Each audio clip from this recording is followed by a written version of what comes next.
The Wellness Show, episode 214. Welcome to The Wellness Show, a podcast on health and wealth. I'm your host, Tyhson Banighen, the founder of the Extraordinary Healing Arts Academy. Join me as we get the latest insight, tips, and strategies from wellness providers, coaches, and successful, heart-centered entrepreneurs, and much, much more. This is Tyhson Banighen. This is the Wellness Show. I'm the Illuminator, bringing you and humanity in the light, and I'm really excited today to talk with Alyx Coble-Frakes. And we're going to be talking about how to love yourself alive. Not dead, but fully alive. So welcome to the show. Why is this your favorite topic? This is my favorite topic because it's the very foundation of the work that I do with my clients. And it's also the work that I think is instrumental that every single human being take up in the world. The work of loving themselves and healing the problems and wounds that we all carry with us so that we can stop dumping our frustrations and toxicity on other people. When you stop fighting yourself, you have very little reason to fight anybody else. Well, that's true enough. And, I had the pleasure of having a session with you, and while we didn't necessarily love myself alive, we did make my business much more alive. So that was pretty cool, too. And here you are as a wellness and health coach, but in actual fact, you were doing business coaching, which was pretty cool. And it was very helpful. So I thank you very much. We really looked at, how to schedule out your life, which was really, I guess, is the basis of wellness, too, is really you need to come up with a wellness plan, right? Yes, absolutely. Yeah, and I'm starting to do that for myself too. So, yeah, coming up with that wellness plan, I know that you wrestled with weight. I know I've wrestled with weight, and I know that we are getting ourselves stabilized, and that comes about in our lives because of a wellness plan. So, do you want to talk about your wellness plan as an example of what you can encourage other people to do? Yeah, so first, if I may, I would love to just talk a little bit about my story and kind of what led me to this point. I think it can be helpful for people to have a little bit of context. Yeah. So I struggled with my weight my entire life. I've been a yo-yo dieter, really early on. I remember as early as maybe third grade as identifying as overweight, and they start to they used to weigh us in gym class, and I started to see that my weight was higher than other people's, even though I was at a normal, healthy weight at the time. But just kind of that combined with societal messages, I started to get this idea really early on, I'm serious, probably third grade, that my body wasn't fitting the mold that it should be fitting in. This led to a really disordered relationship with food, my body, and the entire spectrum of what I now am able to help clients work on. And, I spent high school, all of college, really yo-yoing, losing and gaining the same 20, 30 pounds, sometimes gaining even more. And then I left after college and I was a Peace Corps volunteer. I went to Peru for 2 years and it was a really transformative experience, but I came back and my health was in a worse place than it had ever been. I was dealing with reverse culture shock. I was dealing with anxiety and depression, emotional eating. And I felt like the universe was trying to call my attention. It felt like this cosmic storm, right? All of these things kept trying to tap me on the shoulder and I wasn't getting the hint. And then my grandma was actually diagnosed with cancer and starting to look at the whole system and starting to question what were the things doctors were telling her, what were the advice given, or how is even treatment looked at in the United States in terms of approaching these types of diseases. And I was pretty disappointed to start to learn that nutrition wasn't a big part of that for a lot of the things that doctors are talking about. I remember going to visit where she was getting her therapies and stuff, and in the waiting room there were all of these free drinks, there's free creamer and coffee and donuts, and all of these things have sugar, which we know feed cancer growth. And so I was just completely floored to find a place that was supposed to be treating cancer patients offering up these really toxic substances to the people who were going there to get well. So all of these pieces kept kind of coming and swirling around me. And then I got in a really bad car accident. Actually rolled my car and I landed on the roof. Rolled it several times, landed on the roof. But I walked away without a scratch. I didn't get I didn't bruise. I didn't get a single cut, nothing. And so I was talking to someone about it. They're like, wow, there's something you're really supposed to be doing. Someone's looking out for you. That could have been a much Yes, absolutely. different ending, because I crashed through trees. And so like something could have come through windshield. Like it was a very bad car accident, but I walked away, with nothing. And it was like final wake up call for me of like, oh my gosh, all of these things leading to each other. I really have to start to do this work. So it took me down this multi-year path of finding my health and wellness center. I did a program. I lost a bunch of weight. But what I found was that the mental tapes and the limiting beliefs still existed after I lost the weight. So a lot of people think, oh, I'm going to lose the weight. It's going to solve everything. It's going to solve my whole life. My problems will be gone. But the thing about that is that wherever you go, there you are. So if you haven't done the inner work, if you haven't figured out how to truly love and accept yourself, it's not going to matter if you move to a different country, if you get a haircut, like these things aren't going to really change if you don't figure out that piece of loving yourself and really doing that self-acceptance work. So that has become the foundation of the work that I do with clients, is actually figuring out how to remove the limiting beliefs, how to create new habits, and how to bring all of those pieces together so they can really create lasting transformation that has its foundation in self-love and acceptance. Oh, that's great. Yeah, so you had that first-hand experience, and boy, nothing like a wake-up call and near-death experience to say, whoa, I made it through that, but my life better change, right? Yeah. I mean, it's like the universe saying, do you want to have this the hard way, or do you want to have it the easy way? And the hard way can lead to an early death. So, yeah, so luckily you woke up. So in your own wellness plan, what sort of things do you do to keep yourself on track? I do a lot of time in journaling, meditation. There's so much noise that we're bombarded with, in age with technology. The TVs are constantly going, adverts, television programs, all of these different things, constantly being bombarded with noise. And I found that can be make me feel really separated from. So spending those time in quiet reflection has been really helpful to me. So that's what I try to do very consistently.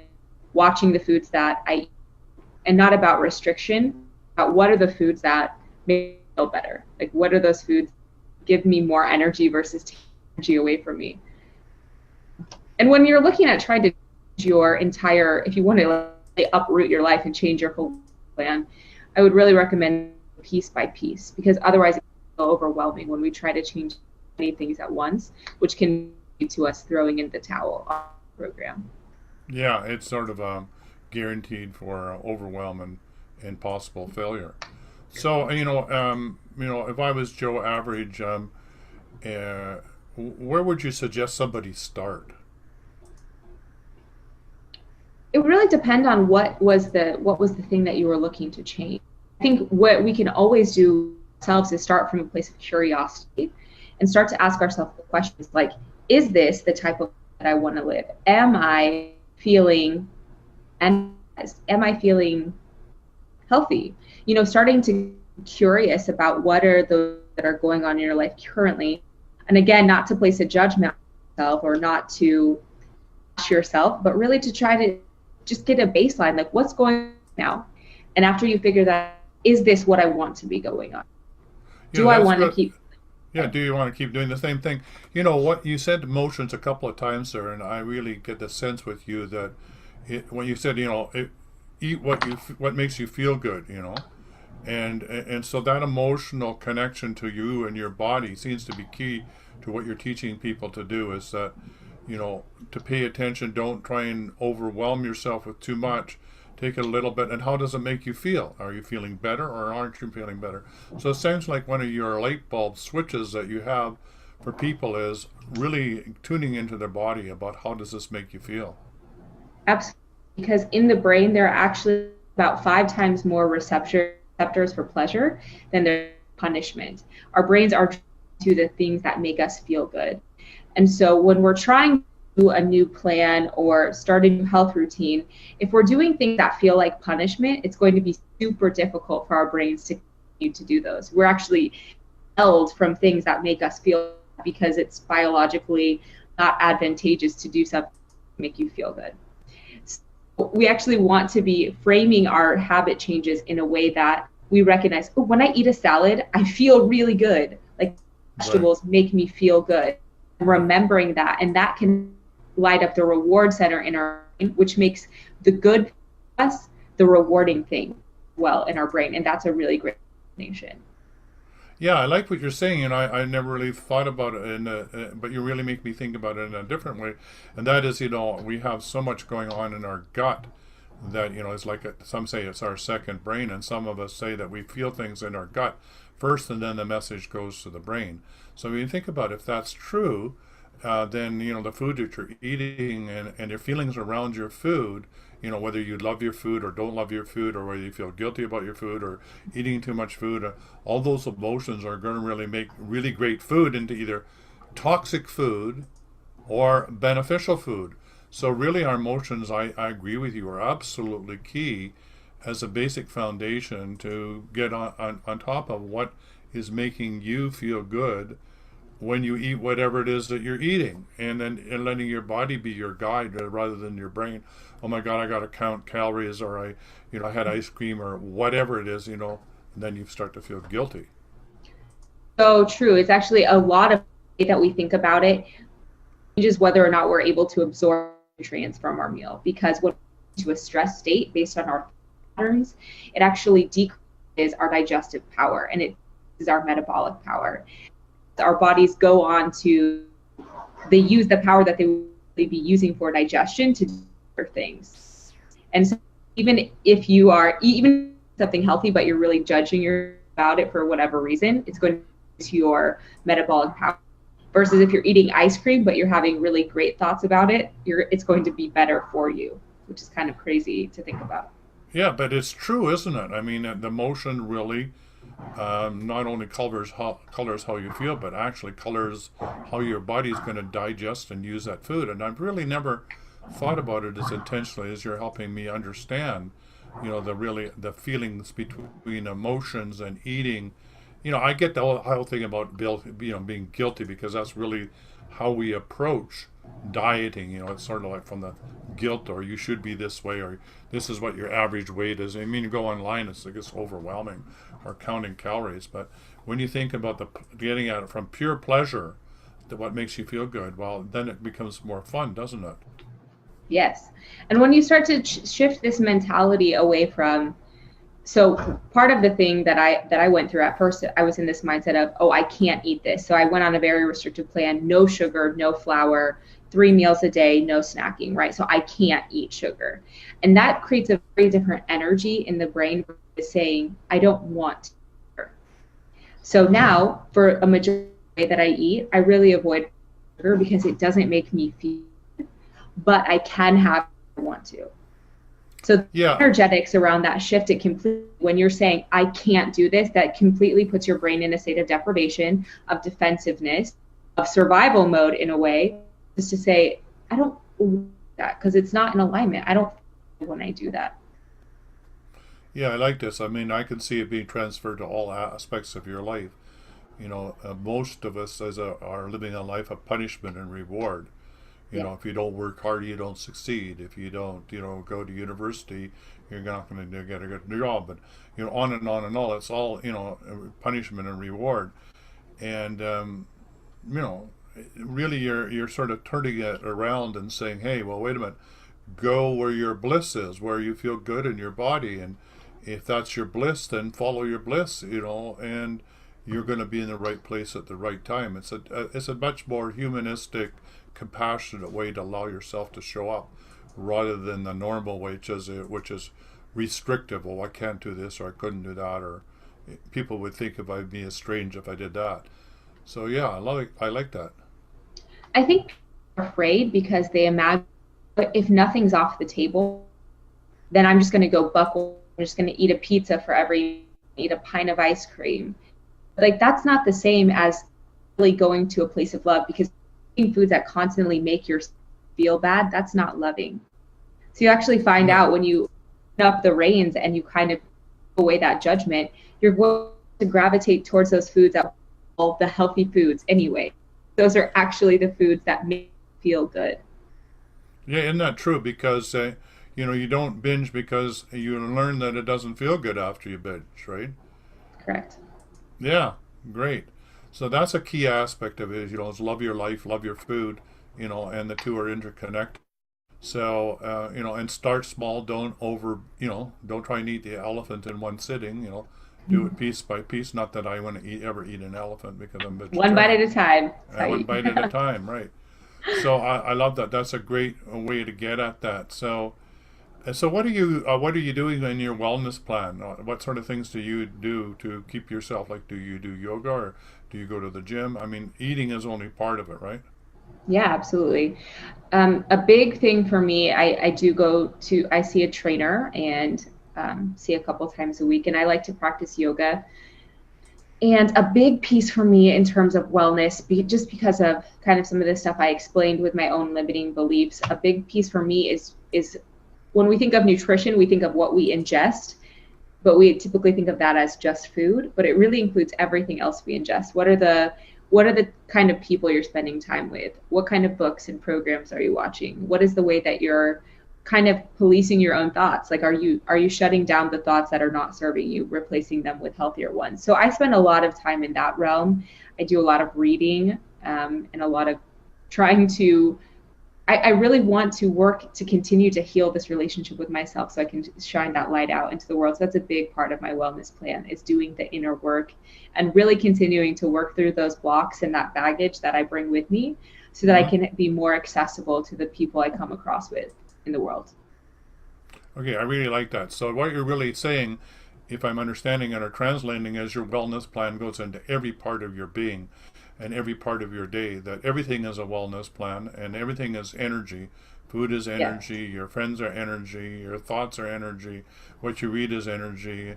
And when you're not doing those things that make you feel good, then you're creating a toxic relationship with the friends that you have or the book that you're reading or the TV that you're watching or whatever. So, I get this because my nickname is the energy detective. But, that makes perfect sense to me because everything's energy. But I haven't quite thought of it that way where your wellness plan, sort of been thinking of a wellness plan as something that I do only for part of my day, right? To keep myself healthy. And you're saying, no, no, no. Think of a wellness plan as being an energy management plan for all of your day and everything that you do, including your business. That's a much more holistic approach to it. I like that. It's not compartmentalizing out your life, but understanding that wellness is in absolutely everything because of the energy of what's around you and what you choose to have or not have in your life. And not only that, it's like when you start to realize that it affects every part of your life, it's not a negotiation anymore. Yeah, you It's just not don't want it anymore, right? but you can't say, oh, I can focus on my wellness today, or no, I don't have to do that Oh, today. I see what Like, you're saying. Yeah. it's not up for negotiation, because when you realize at that core level that it affects every area of your life, when you don't give yourself that time and space, you're not going to be as effective as you want in your business. You're not going to have the relationships that you want to have. Like, it's a non-negotiation to take care of yourself if you Yeah, I want like that to. too. I mean, if you get to the point where you're going to the gym in a regular time and you know what it feels like when you don't, then that becomes non-negotiable. And if you come to the realization that, hey, how I show up in my life, is really important to me, and what other people think of me is none of my business. That sort of thing. Then that becomes an energy a choice too, and it becomes, like you say, non-negotiable. And so things start to fall away from your life that otherwise would maybe have been toxic because you were trying to fit in. You didn't have wellness and energy management as the predominant way to show up in your life. I really like that. That's great. Great. So, do you work with people on a one-to-one basis, or do you have some group coaching, or how do you do this? Yeah, so in the past, I've led large scale group programs, and I really liked that format. But currently, I'm working with one-on-one clients and doing some really deep dive work. And in the future, I think I may go back to doing some group coaching, but I'm really enjoying this exploration of working with people in an intense and really supportive one-on-one relationship. Yeah, I really enjoyed working with you. So tell me, what's your ideal client? I mean, what really gets you excited when somebody phones you, when you have the conversation with them to see if there's an energy match? What sort of client gets you really excited? My ideal client is someone who is ready Yeah. They may have tried a lot of different things.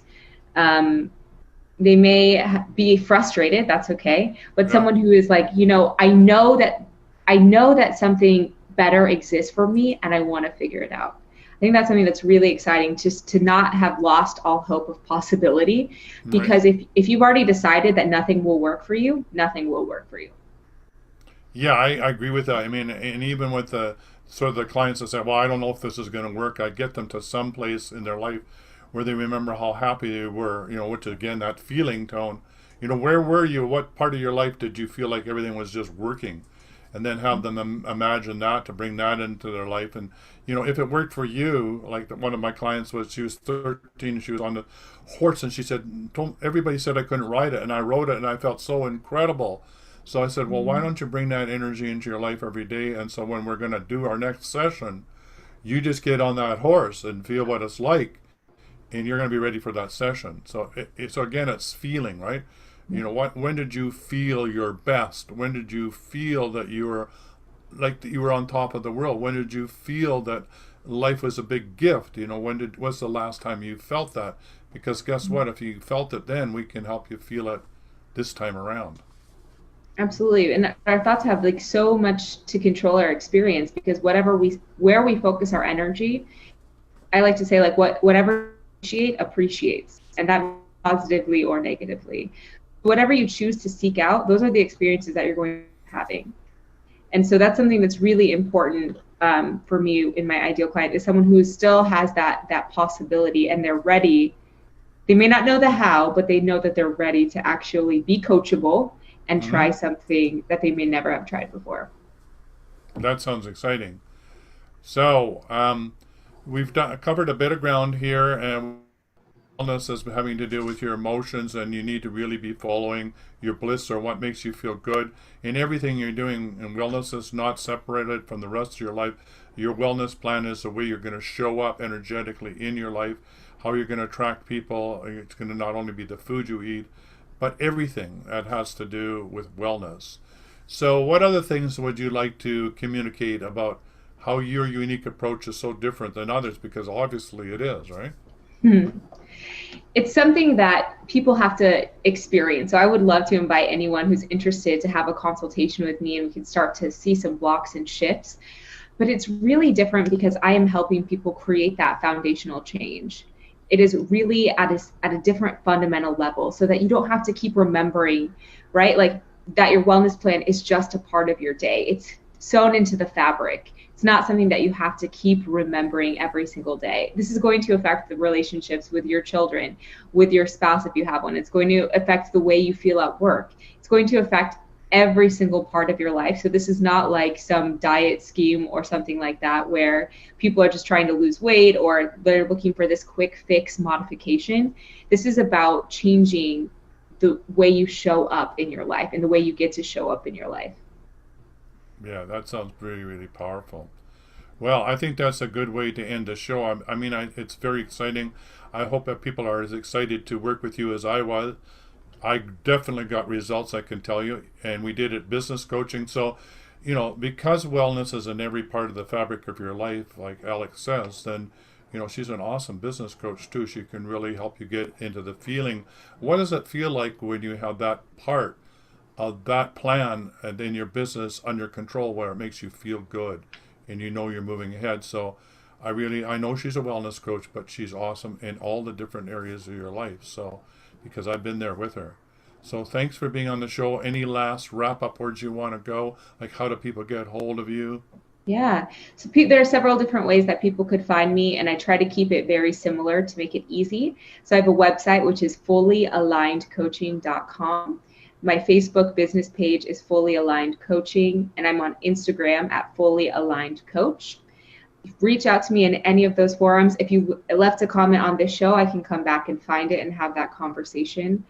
And I just want to invite you one last time into curiosity. If you're at that point where you're feeling like nothing can get better, I'm just stuck, this is how it has to be for the rest of my life, this is kind of my lot to ride out on, that's not true. I want to just let you know that there is possibility out there. So just remain curious, and you can start to be guided to the right next step for you. Well, thank you very much. Those are wise words. So thanks for being on the show. We'll have you back. Out of curiosity, you have a book in the works? Soon. There's one that's like brewing inside of me, and it will be coming out within the next couple of years. Oh, great. Yeah, I can feel it. It's being birthed now as we speak. All right. Bye for now. Bye-bye. Thank you so much. Oh, you're most welcome. It was a pleasure. For quality online wellness products, courses, and services, visit our sponsors, thewellnessstore.ca and the Extraordinary Healing Arts Academy located at thewellnessacademy.ca. To stay in touch, visit us at thewellnessshow.ca. And until next time, be healthy, wealthy, and wise.